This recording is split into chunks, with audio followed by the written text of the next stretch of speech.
صدائیں لگاتی ہے، آوازیں دیتی ہے کہ آؤ بخشش دینے والوں، آؤ تمہارے دامن بھر دیے جائیں گے، اور رزق کے متلاشی ہو، رزق کی تلاش کرنے والوں تمہیں رزق سے نوازا جائے گا۔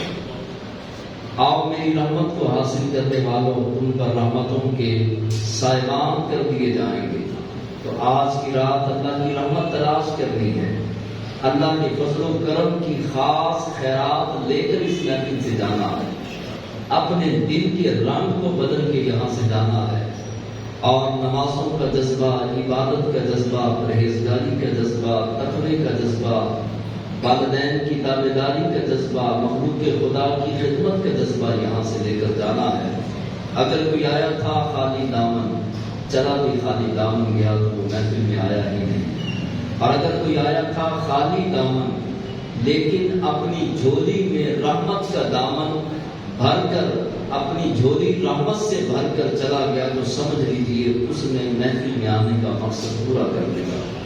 حضور علیہ السلام نے شعبان کے بارے فرمایا شعبان شہری، شعبان میرا مہینہ ہے، یہ مبارک و محترم و مقدس مہینہ۔ حضور علیہ السلام فرماتے ہیں کہ شعبان میرا مہینہ، رمضان کے علاوہ سب سے زیادہ روزے اللہ کے حبیب علیہ السلام نے شعبان میں رکھے۔ شعبان کریم الطرفین ہے، کریم الطرفین یہ دو عظمت والے مہینوں کے درمیان میں شعبان ہے، اس لیے اس کو کریم الطرفین کہا جاتا ہے، یعنی رجب اور رمضان اس کے درمیان جو ہے یہ شعبان ہے، تو اس لیے اللہ کے حبیب علیہ السلام نے فرمایا یہ کریم الطرفین ہے، دو کریم مہینوں کے درمیان شعبان کا مہینہ، یہ بھی کریم، رجب بھی کریم اور رمضان بھی کریم مہینہ ہے۔ پورا ہی شعبان یہ برکتوں والا، رحمتوں والا مہینہ ہے، مگر شعبان کی 15ویں شب کو اللہ نے خاص فضیلت اور شرف عطا فرمایا۔ جس رات ہم بیٹھے ہیں، یہی رات اللہ تبارک و تعالیٰ کی شان کریمی ہے کہ اللہ نے بعض انسانوں کو بعض انسانوں پر فضیلت دی۔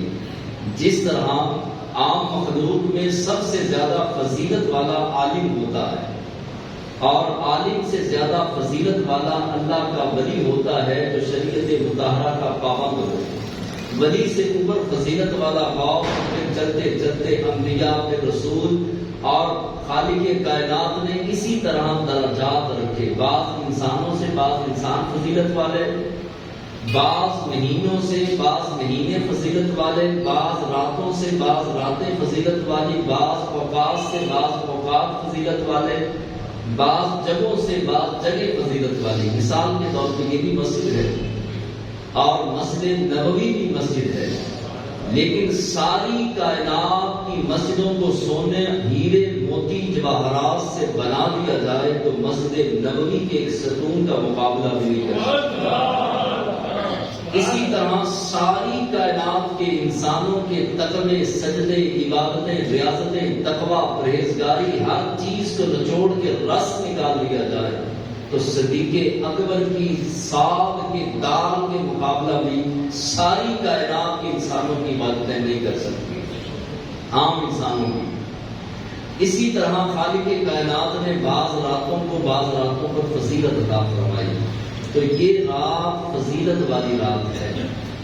شب برات یہ فضیلت والی رات ہے، اور شب برات کے مختلف نام ہیں۔ توجہ کے ساتھ آج کی رات کا یہ خطاب بیان سننا ہے، اور ساری عبادت اپنے رب کو راضی کرنے کے لیے کرنی ہے، تاکہ آج کی رات ہمارا دامن خالی نہ رہے، ہماری جھولی کے اندر اللہ بخشش کی بھیک بھی ڈالے، رحمتوں کی بھیک بھی ڈالے، اور تابعداری، اطاعت و فرما برداری کی بھیک بھی عطا فرمائے۔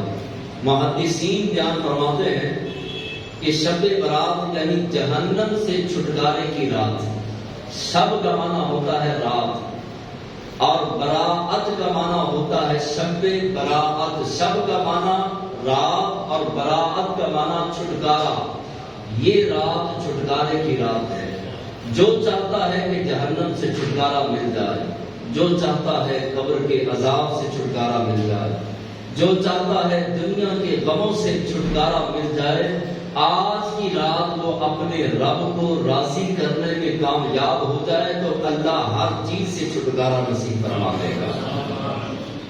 اور یہ بھی علماء کرام نے فرمایا کہ یہ نزول رحمت کی رات ہے، یہ اللہ کی رحمتوں کے نزول کی رات ہے، یہ اللہ سے ٹوٹا ہوا رشتہ بندے کا جوڑنے کی رات ہے۔ جن کے رشتے ٹوٹ جائیں، یہ رات اللہ نے امت مسلمہ کو اس لیے عطا فرمائی تاکہ جو بندے میرے در سے، میرے گھر سے پھر گئے تھے، دور ہو چکے تھے، ان کو قریب کرنے کی رات ہے۔ یہ بندے کا تعلق اپنے رب سے جوڑنے کی رات ہے، اور علماء فرماتے ہیں کہ یہ لائلۃ المغفرت بھی ہے، یعنی کہ یہ بخشش کی رات ہے، یہ مغفرت کی رات ہے۔ اور اس رات خالق کائنات 300 رحمتوں کے دروازے کھول دیتا ہے۔ کتنی رحمتوں کے دروازے؟ اس رات اللہ تبارک و تعالیٰ 300 رحمتوں کے دروازے کھول دیتا ہے۔ ایک روایت میں ہے کہ ایک مومن قیامت کے دن میزان پر آئے گا، جہاں پر عمل تولے جاتے ہیں، وہاں پر آئے گا اور اس کے اعمال تولے جائیں گے، نیکیاں کم ہو جائیں گی، گناہ زیادہ ہو جائیں گے۔ فرشتے پوچھیں گے تو شب برات کو کہاں تھا، کہاں تو نے گزاری شب برات؟ وہ کہے گا میں بازار میں تھا، دکان پر تھا، یہ مجبوری تھی، گھر میں چلا گیا، فلاں جگہ پر چلا گیا، فلاں مجبوری تھی۔ تو فرشتے اس کو ضرب مار کر کہیں گے او بد نصیبہ، او بدبختہ، تیرے پاس شب براءت آئی، اور شب براءت تو اپنے رب کو راضی کر کے جنت نہ پا سکا، تجھ سے بڑا بد نصیب کون ہو سکتا ہے؟ پھر اس بندے کو خالق کائنات کے حکم سے الٹا کر کے داخل جہنم کر دیا جائے گا۔ فرشتے بھی پوچھیں گے کہ تمہارے پاس شب براءت آئی لیکن تم نے اس کی قدر نہ پائی، اور تم چاہتے تو شب برات کو زیادہ سے زیادہ عبادت کرتے، سجدے کرتے، ذکر اذکار کرتے، درود و سلام پڑھتے، ساری مجبوریوں کو جو ہے وہ رفع کر کے، چھوڑ چھاڑ کے اللہ کی بارگاہ میں بیٹھ کر اللہ کی رحمتوں کے حقدار بن جاتے۔ اور یاد رکھیے کہ جہاں کسی کی ضرورت پوری ہوتی ہو وہاں وہ چلا جاتا ہے۔ مثال کے طور پہ کپڑا چاہیے، آپ کو پہننے کے لیے بہترین کپڑا چاہیے، اور آپ کو پتا ہے کہ فلاں جگہ سے بہترین کپڑا میسر ہے، وہاں دستیاب ہے، تو آپ وہاں پہنچ جائیں۔ اعلان کیا جائے کہ جناب کل صبح فلاں چوک کے اندر اگر کوئی آئے گا تو اس کو 2 لاکھ روپیہ دیا جائے گا، تو جس کو 2 لاکھ کی ضرورت ہوگی وہاں پر پہنچ جائے گا، چاہے جتنی بھی مجبوری ہوگی، لیکن وہ وہاں پر پہنچنے کی کوشش کرے گا۔ معلوم ہوا کہ ضرورت مند کی ضرورت جہاں پوری ہوتی ہو وہاں وہ ضرورت مند پہنچ جاتا ہے۔